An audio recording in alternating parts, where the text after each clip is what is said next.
அனைவருக்கும் வணக்கம். என்னுடைய லைஃப் ஸ்டோரி பத்தி வீடியோஸ் அப்லோட் பண்ணிட்டு இருக்கேன். முந்தைய வீடியோவோட லிங்க் டிஸ்கிரிப்ஷன்ல கொடுத்துருக்கேன், பார்த்து தெரிஞ்சுக்கோங்க. என்னோட தங்கச்சி வீட்டுல இருந்த நிரந்தரமா நான் எங்க வீட்டுக்கு வந்துட்ட பிறகுதான் எனக்கு அளவுக்கு அதிகமா கை வலிக்க ஆரம்பிச்சிச்சு. காரணம் என்னன்னா, என்னுடைய சின்ன தங்கச்சி வீட்டுல ரெஸ்ட் ரூம்லாம் ஹால்லயே இருக்கும். ரெஸ்ட் ரூம் வாசல் பக்கத்திலேயே தான் நான் உட்காந்துக்குவேன். என்னுடைய தங்கச்சி வீட்டுக்காரர் திட்டுவாங்க, ஜெயா ஏன் அங்கேயே உட்காந்துட்டு இருக்கு, ரெஸ்ட் ரூம் வந்தா நீ கூட தான் கொஞ்சம் ஹெல்ப் பண்ணு, பாவம் அவனுக்கே உட்காந்து சாப்பிடுது. என் தங்கச்சியும் சொன்னுச்சு, இப்படின்னா கொஞ்சம் நகர்ந்து உட்காந்துக்க செய்யணும், பரவாயில்ல இருக்கட்டும், கை வலிக்காம இருக்கும், அப்பதான் அழுத்தம் கொடுத்தா கை வலிக்குது அப்படின்ட்டு சொல்லுவேன். அதுக்கப்புறம் கொஞ்சம் கை வலி எல்லாம் சுமாரா ஆச்சுன்னா நான் பூஜை ரூம் பக்கத்துல டிவி பார்க்காத மாதிரி இப்படிக்கா திரும்பி உட்காந்து கொஞ்சம் ஈஸியாவே இருக்கு, அவ்வளவும் வலிக்கவும் வலிக்காது. ஆனா எங்க வீட்டுல அது போல கிடையாது. ரூம்ல இருந்து ஹாலுக்கு மெதுவா நான் முட்டி போட்டு போனதும் எனக்கு ஒரு போர்டை எடுத்து வைப்பாங்க. அந்த போர்டு மேல ஏறதுக்காக என்னுடைய 2 கையும் ஃபர்ஸ்ட் அதுல எடுத்து வச்சிருவேன். ஃபர்ஸ்ட் என்னுடைய வலது கால் முட்டிய வைக்கிறதுக்காக என்னுடைய இடது பக்கம் கைக்கு சப்போர்ட், அதாவது இடது பக்கமா கொஞ்சமா உடம்ப சாய்ச்சி என்னுடைய வலது முட்டிய போர்டு மேல எடுத்து வச்சுருவேன். அடுத்தது இடது முட்டியை எடுத்து வைக்கிறதுக்கு என்னுடைய வலது பக்கமா என்னுடைய வலது கைக்கு சப்போர்ட் அதிகமா கொடுக்கும்போது அந்த கை உள்ள ஒரு கம்பி போட்டு இழுக்கிறது போலவே இருக்கும். வலி அப்படியே கரண்ட் மாதிரி அடிக்கும். அப்ப நான் அதுலயே அந்த வலியோடவே அப்படியே ஏறி உட்காந்து மெதுவா முன்னுக்கு நகர்ந்து உட்காந்து என்னை கூட்டிட்டு போய் பின்னாடி விட்டுருவாங்க. மறுபடியும் அந்த போட்ல இருந்து இறங்குறதுக்காக 2 கையும் ஊனிதான் மெதுவா இறங்கிடுவேன்.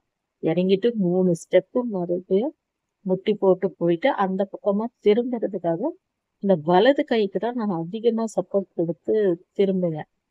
அப்ப எனக்கு அந்த கை வலி அதிகமா இருக்கும். அப்புறம் எல்லாமே முடிச்சுட்டு மறுபடியும் அதே போல எழுந்து முட்டி போடுறதுக்கு ரொம்ப நேரம் ஆகும். இந்த கை ஊன்றதுக்கு கை ஊனிட்டு மறுபடியும் அந்த 3 ஸ்டெப் நகர்ந்து வந்து போட்ல ஏறுறதுக்கு கை ஊனும் பொழுது ரொம்ப கஷ்டமா இருக்கும். ரூம்ல வந்து உட்கார்றதுக்குள்ள எனக்கு அப்படியே போதும்னு தோணும். இப்படியெல்லாம் நான் அந்த கை வலியில அவதிப்படும்போது ஹாஸ்பிட்டலுக்கெல்லாம் கூட்டிட்டு போயிட்டே இருந்தாங்க. அப்ப என்னுடைய சின்ன தங்கச்சி வீட்டுக்காரர் கேட்டாரு, ஜெயாக்கு எவ்வளோ ஊசி போட்டும் செட் ஆகல இந்த ஹாஸ்பிட்டல்ல, வேற ஏதாச்சும் ஹாஸ்பிட்டல் பாரு, உங்க அம்மா இருக்கும்போது நம்ம பசங்களுக்கு உடம்பு சரியில்லாத போகும்போது ஜெயாவை விட்டுட்டு கூட உங்க அம்மா வந்து நம்ம குழந்தைங்களுக்காக பார்த்தாங்க. இன்னைக்கு நம்ம அது ஏதோ காசு வச்சு அதை வச்சு அதை பார்த்துக்குது, நான் வேணும்னா காசு தரேன், ஜெயாவை எங்காச்சும் நல்ல ஒரு ஹாஸ்பிட்டலா கூட்டின்னு போ அப்படின்னு சொல்லிட்டு என்னுடைய சின்ன தங்கச்சி வீட்டுக்காரி என் தங்கச்சி கிட்ட சொல்லியிருக்காங்க.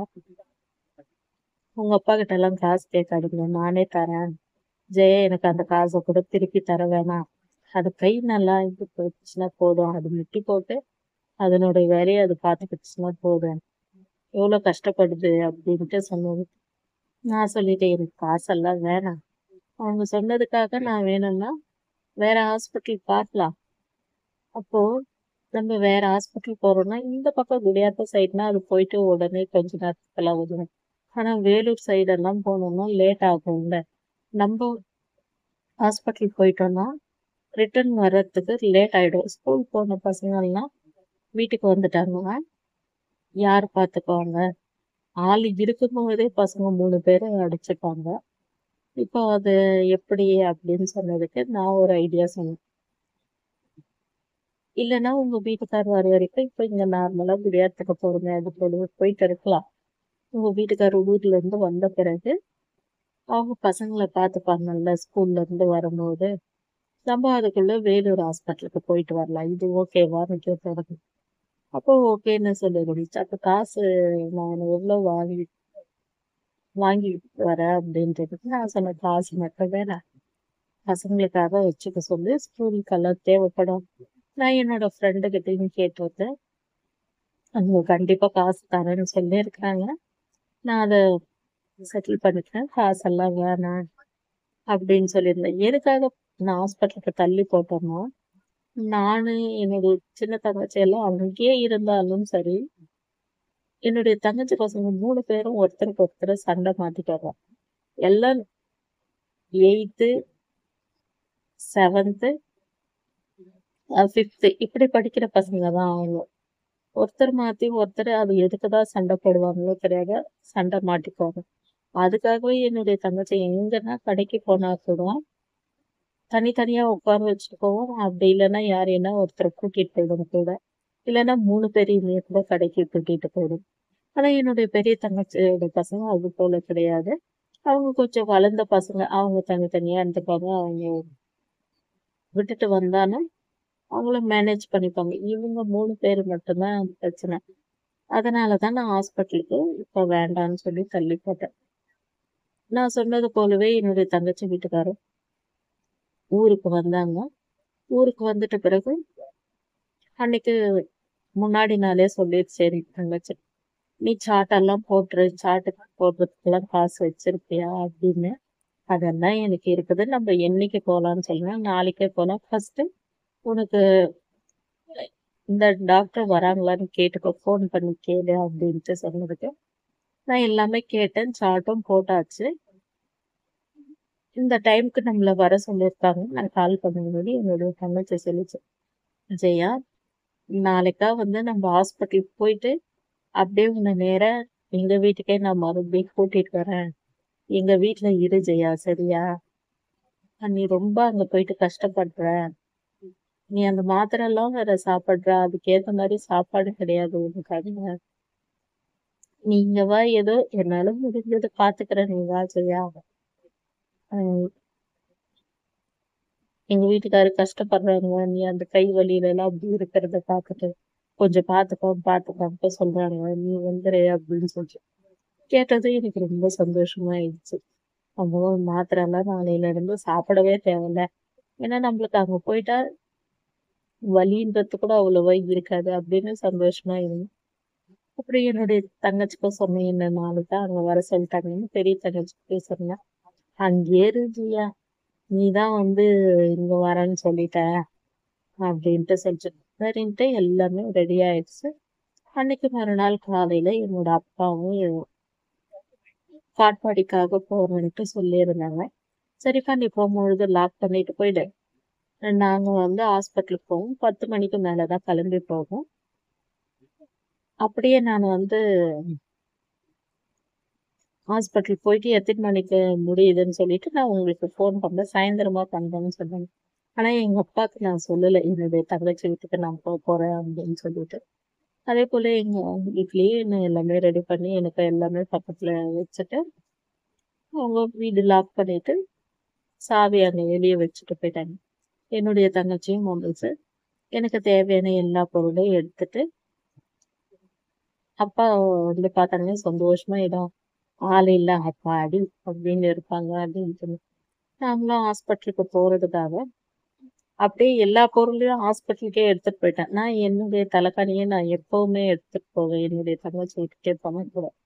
என்னுடைய தலைக்காணி, என்னோட பெட்ஷீட்டு, எனக்கு தேவையான ட்ரெஸ்ஸு, மொபைல் சார்ஜர் அது அப்படியே ஒரு ஒயர் பாக்ஸ் மாரி வச்சிருக்கேன். அது மொத்தமும் அப்படியே எடுத்துட்டு போனேன். அத எடுத்துட்டு போன பிறகு ஹாஸ்பிட்டல் போயிட்டு எல்லாமே ஹாஸ்பிட்டல்ல எல்லாமே பார்த்துட்டு, எக்ஸ்ரே எல்லாம் எடுக்க சொன்னாங்க. எக்ஸ்ரே எடுத்துட்ட பிறகு டாக்டர் என்ன சொன்னாங்கன்னா, "நீ இந்த இந்த கைக்கு வந்து அழுத்தம் குடுக்கறது அந்த ஜவ்வு வந்து வெளிய வருது. அதனால தான் உனக்கு இந்த கை வீக்கம் இருக்கு. அந்த கைக்கு அழுத்தம் குடுக்காதீங்க. கை வலி வரும்பொழுது சுடு தண்ணீல கை வைங்க. ரொம்ப சூடா இருக்கக்கூடாது. லைட்டா இருக்கணும். அப்படி இல்லன்னா அந்த வீக்கமா இருக்கிற இடத்துல தண்ணி கொஞ்சம் சூடா ஊத்துங்க. நீங்க முட்டி போட போட தான் உங்களுக்கு ஃபீவர் அதிகமாகும். முட்டி போடாதீங்க. கைய ஊனாதீங்கன்னோனே எனக்கு சிரிப்பு தான் வந்துச்சு. அவரோட ஒர்க் அது. அது சொல்லணும்னு. ஆனா என்னுடைய விதி எப்படி நான் கைய ஊனி தான் நான் எழுந்துக்க முடியும். சரி சார் அப்படின்னு சொல்லிட்டு நான் வந்துட்டேன். ஹாஸ்பிட்டல் முடிஞ்சிருச்சு. ஆட்டோல போம்பொழுது யோசிச்சுட்டே வரேன். இப்ப நேரா வந்து நம்ம தங்கச்சி வீட்டுக்கு போறோம் அப்படின்ட்டு. ஆனா எனக்கு ஏதோ மனசுல ஏதோ ஒரு திடீர்னு ஒரு எண்ணம் வந்துருச்சு. நான் எதையோ யோசிச்சுட்டே வந்தேன். என்னுடைய தங்கச்சி கூப்பிடுச்சு. இப்போ 15 நாள் கழிச்சு ஹாஸ்பிட்டலுக்கு வர சொல்லியிருக்காங்க. இந்த மாத்திரை எல்லாமே கண்டிப்பா சாப்பிடணும்னு சொல்லியிருக்காங்க. பார்க்கலாம். 1 வருஷமா இந்த ஹாஸ்பிட்டலுக்கு போயிருந்தோம். இப்ப இந்த ஹாஸ்பிட்டல்ல குடுத்திருக்கிற மாத்திரைய நீ கன்டினியூவா சாப்பிடு 15 நாள் கழிச்சு, உனக்கு கை எப்படிதான் இருக்குன்னு பார்க்கலாம். ஹாஸ்பிட்டலுக்கு வரலாம் அப்படின்னு. இப்ப இங்க இருக்கிற இந்த தங்கச்சி வீட்டுக்கு போம்போது, உனக்கு சாப்பாட்டுக்கு கஷ்டம் இல்ல. உனக்கு அது நல்லாவே செஞ்சு போடும் அப்படின்ட்டுலாம் வந்து நான் செஞ்சுட்டு இருந்தேன். அதுக்கப்புறம் அப்படி ஊர்கிட்ட வர வர என்னுடைய தங்கச்சியும் நான் சாப்பிடாம இருந்தோம். 3 பேருமே சாப்பிடல. சாப்பாடே அங்க கிடைக்கல. அதனால ஏதாச்சும் வாங்கிக்கலாம் அப்படின்ட்டு சொல்லி பேசிட்டு இருக்கும்போது, எல்லாம் அன்டைம் ஆயிட்டதால சாப்பாடு எங்கேயுமே கிடைக்கல. சரி நம்ம வீட்டுக்கே போயிடலாம் அப்படின்ட்டு சொல்லி பேசிட்டு இருக்கும்போது, பாதி தூரம் அதாவது எங்க வீட்டுக்கு வர்றதுக்கு ஒரு 20 நிமிஷம் இருக்கும். அப்போ என்னுடைய சின்ன தங்கச்சியோட கைய பிடிச்சு நான் ஒண்ணு சொன்னேன். நானு நம்ம வீட்டுக்கே போயிடுறேன். நான் உங்க வீட்டுக்கு வரல அப்படின்ட்டு சொன்னேன். உடனே என்னுடைய தங்கச்சி என்ன பார்த்து கேட்டுச்சு. ஏன் ஜெயா? என்னாச்சு? நான் என்ன சொன்னேன், மாத்தி சொல்லிட்டேன். இல்ல, பசங்கள்லாம் காலையில ஸ்கூலுக்கு ரெடி ஆகுறாங்க. இப்ப டேப்லெட் எல்லாம் சாப்பிடுறேன். எனக்கு திடீர்னு வயிறு வலி கூட வந்துரும்.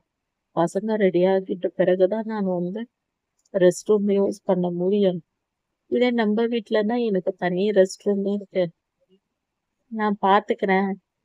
எனக்கு நீ நல்ல சாப்பாடு எதுனா செஞ்சின்னா, அப்ப வேணா குடுத்து அனுப்பு. நான் நம்ம வீட்டுக்கே போறேன். என்னுடைய பெரிய தங்கச்சி எவ்ளோ போறா. நீ உங்க வீட்டுக்கு போ ஜெயா.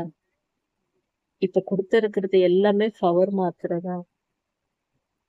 அதுக்கு நீ நல்லா சாப்பிட்டாதான் இல்ல அப்படின்ட்டு நான் சொன்னேன். அதுக்கப்புறம் என்னுடைய சின்ன தங்கச்சி சொல்லிச்சு, சரி விட்டுரு. அது சொல்றதும் கரெக்ட் தான். பசங்க எல்லாம் தண்ணி ஊத்திட்டு வந்துடுது. அதுல போய் விழுந்துடுது. சரி நம்ம 15 நாள் கழிச்சு போலாம் அப்படின்னு. ஆனா என்னுடைய எண்ணம் என்னன்னா, சாப்பாட்டுக்காக நம்ம வந்து அவங்க வீட்டுக்கு போகணும். வேணாம். உங்க வீட்லயே நம்ம இருக்கலாம். இருக்குதோ இல்லையோ, ஏதோ ஒண்ணு மனசுக்கு பிடிச்சு சாப்பிடலாம். அப்படின்னு சொல்லிட்டு தான் நான் வந்து முடிவு பண்ணிட்டு நான் வீட்டுக்கு போல. வந்து பார்த்தா என்னுடைய அப்பாலாம் வந்துட்டு இருந்தாங்க. அவங்களுக்கு தெரியல. தலைகாணி எல்லாம் எடுத்துட்டு போனது தெரியல. அப்படியே எடுத்துட்டு வந்து வச்சுட்டோம்.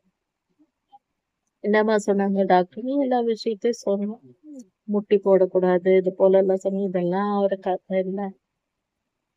எல்லா மாத்திரையும் எடுத்து காமிச்சேன். இவ்வளோத்தையும் சாப்பிட்டா இந்த பொண்ணு என்ன ஆகும்? என்ன பண்றதுப்பா 15 நாள் கழிச்சு வர சொல்லியிருக்காங்க அப்படின்னு சொல்லிட்டு என்னுடைய தங்கச்சி அவங்க ஊருக்கு போயிட்டாங்க.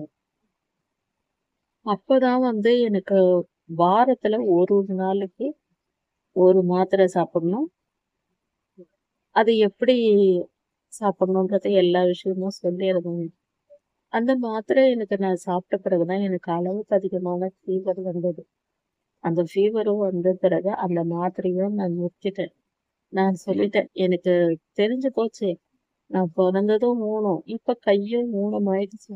இதுக்கப்புறம் நான் அதுக்காக ஹாஸ்பிட்டல் எல்லாம் போக விரும்பல. இந்த மாத்திரையும் எனக்கு செட் ஆக மாட்டேங்குது. சாப்பிட்டாவே எனக்கு ஃபீவர் வருது. அதனால இந்த மாத்திரை எல்லாமே விட்டுறேன். எப்படியோ ரூ. 2000 வாங்கிட்டு வந்த அந்த மாத்திரை எல்லாத்தையும் அப்படியே மூட்டை கட்டி என்னுடைய தங்கச்சி வரும்போது குடுத்து தூக்கி போட்டேன். ஏன்னா எங்க அப்பா அதெல்லாம் பார்த்து திட்டுவாருன்ட்டு. அதுக்கப்புறம் என்னுடைய லைஃப்ல என்ன ஆச்சுன்றத பத்தி எல்லாம் தெரிஞ்சுக்கணும்னு அடுத்த வீடியோல சொல்றேன். இந்த வீடியோ பிடிச்சிருந்தா லைக் பண்ணுங்க.